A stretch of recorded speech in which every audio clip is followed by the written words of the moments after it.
এক একটা লাথি এমন ভাবে মারে ভাই, মনে হচ্ছে উল্টে পড়ে যাবো একেবারে। আর মাঝে মাঝে পা যে কোন জায়গায় তুলে দেয় এটা আমি বলতে চাই না, এটা আমি বলবো না, এটা লজ্জার বিষয়। একেবারে পা ঠাইসা ধরে আনবে। তো তোমরা এক কাজ করবা, যদি এরকম কেউ বেয়াদবি করে মসজিদে এসে, ওর পা যখন এখানে পড়বে ওর পা উল্টা ফেলা দিবা ওর। তো সাহস কে দিয়েছে উল্টা পাল্টা করবা? ঠিক কেনা বলো যুবকেরা? ইসলামী পাইছেন মসজিদে মিয়া, আপনি আসলে আগে আগে আসবেন। আর কিছু কিছু ইমাম সাহেব আছে, রাগ করবেন না, রাগ করবেন না, রাগ করবেন না।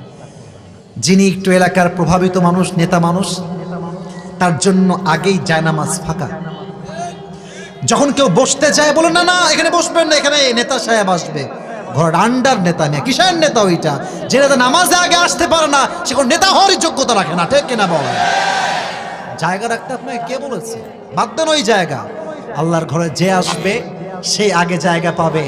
এটা কোনো সংসদ নয়, এটা কোনো পার্লামেন্ট নয়, এখানে কোনো দল চলবে না, মত চলবে না। এখানে সবাই আল্লাহর গোলাম হয়ে আমরা আসছি। ঠিক কিনা বলো যুবকেরা? নামাজটা আমাদেরকে গুনাহ থেকে বাঁচায়, বাট আমরা কেন বাঁচি না? আসি এমন সময় যখন নামাজ শেষের দিকে। এক, দুই, নামাজে আমরা পড়তেছি আলহামদুলিল্লাহি রাব্বিল আলামিন, এর অর্থ কি আমরা জানি না।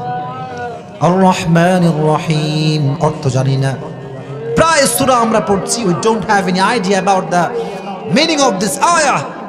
অর্থ বুঝি না, জানি না, যা পড়ছি বুঝি না, কোনো মনোযোগ নাই। যার নামাজে কোনো মনোযোগ নাই তার নামাজ কোনোভাবে তার জীবন পরিবর্তন করতে পারে না। ঠিক কিনা বলো যুবকেরা? দুই নাম্বার, যা আমরা পড়ি তা আমরা বুঝি না। তিন, লাস্ট রিজন, নামাজ আমরা নামাজের মতো পড়ি না কেন জানেন? এই দেখেন, কিছু লোক আছে দেখবেন 4 রাকাত নামাজ পড়তে দে টেক জাস্ট 2 মিনিটস। 4 রাকাত 2 মিনিটে ক্লোজ হয়ে যায়। আছে না? কেমনে জানেন? এভাবে আল্লাহু আকবার দিল কি, এ হাত বাঁধার আগে রুকু। আমি দেখেছি, এখন আপনারা কি দেখছেন আমি জানি না। আচ্ছা, আপনার তসবিহ দেখেছেন? তসবিহ কিছু লোক দেখবেন তসবিহ যে কেমনে গুনে ভাই, ওই যে সুবহানাল্লাহ কখন পড়লো টেরি পাওয়া মুশকিল।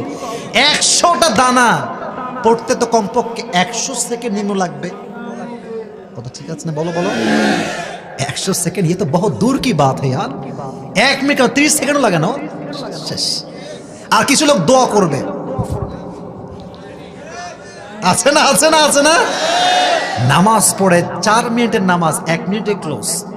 4 রাকাত নামাজ কেউ যদি পরিপূর্ণ মনোযোগ দিয়ে পড়ে কমপক্ষে তার 10 মিনিট লাগবে। আচ্ছা, কমপক্ষে 9 মিনিট লাগবে। বাট আমি যেহেতু পুরো এলাকা, পুরো বাংলাদেশ ঘুরে আমি দেখেছি অনেক ইমাম সাহেব মুসল্লির ঠেলায় পড়ে 4 রাকাত নামাজ 4 মিনিটে শেষ করে দেয়। বললাম, হুজুর এই কাজ কেন করলেন? বলছে, হুজুর এলাকার বেশিরভাগ লোক ব্যবসায়ী, তো আমি যখন লম্বা কেরাত পড়ি, বলে হুজুর আপনার নামাজ লম্বা কেরাতের কোনো দরকার নাই, আপনি লম্বা কেরাত ধরলে আমার দোকানের হিসাব আর মিলে না। এটা হচ্ছে ওরে বাটপার মার্কা লোক। ঠিক কিনা বলো যুবক ভাইয়ারা? এই কাজ করা যাবে না। নামাজকে নামাজের মতো পড়তে হবে।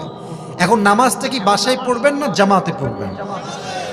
মুরব্বীর কথা আমি শুনতে পাইছি, বাদ বাকি কারো কথা শুনি নাই। নামাজটা কি বাসায় না জামাতে? যে মানুষ কারণ ছাড়া নামাজ জামাতে পড়তে চায় না সে হচ্ছে মুনাফিক। আমরা কি মুসলমান না মুনাফিক? বলেন, মুনাফিক না মুসলমান? আমরা মুসলমান ঘরের সন্তান। এবার আসেন হাদিস শোনাই, কয়েকটা লম্বা হাদিস বলছি, নবীর হাদিস, একটু মনোযোগ দেন। একবার নবীজি ঘরে শুয়ে আছেন, এশারের নামাজের সময় হয়ে গেল। নবীজির গায়ে প্রচন্ড পরিমাণে জ্বর। সাহাবা একরাম সবাই আসছে। একজন সাহাবী সবচেয়ে বয়স্ক, তার নাম হচ্ছে আবু বকর রাদিয়াল্লাহু তাআলা আনহু। নবীজি বলছে, সাহাবা একরাম শোনো, এক কথা বলছি।